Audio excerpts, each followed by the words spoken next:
Le 7 décembre 2021, Samuel Eto'o accédait à la présidence de la Fédération camerounaise de football. Tous les Camerounais étaient très heureux, y compris moi-même, car pour la première fois de notre histoire, nous avions enfin un président légitime, préoccupé par le développement de notre football, mais surtout, on redonnait enfin le football aux footballeurs. Sauf que depuis cette élection, Samuel Eto'o ne fait que multiplier les controverses. 1. Il a fait limoger le sélectionneur Tony Conceição pour faire installer son ami Rigobert Song. 2. Il a rompu unilatéralement le contrat avec le coq sportif au profit d'un équipementier que personne ne connaissait, à savoir Warner Sport. 3.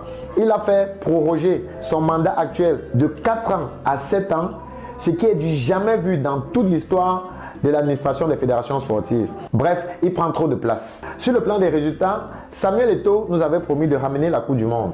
Pourtant, les Lions indomptables sont rentrés au premier tour. L'équipe féminine n'est pas qualifiée pour la prochaine Coupe du Monde et les Lions indomptables espoirs ont été éliminés pour la prochaine Coupe d'Afrique des moins de 23 ans. En réalité, le président Samuel Eto'o est un homme rempli de bonne volonté, mais il occupe trop d'espace dans la tanière et il n'écoute ni les critiques ni les conseils. Il est persuadé que seul son nom est suffisant pour faire remporter des trophées, ce qui est une grave erreur. Et en plus, il est doté d'un ego surdimensionné. Il s'adresse à nos footballeurs comme si c'était des enfants de la maternelle. Il s'introduit dans la tanière pour faire des discours d'avant-match et d'après-match. Et pourtant, ce n'est pas lui le sélectionneur. Samuel Eto'o a indiscutablement été l'un des meilleurs footballeurs africains de tous les temps. Mais en tant que président de la Fédération camerounaise de football, il risque de terminer comme étant l'un des plus mauvais présidents de notre histoire.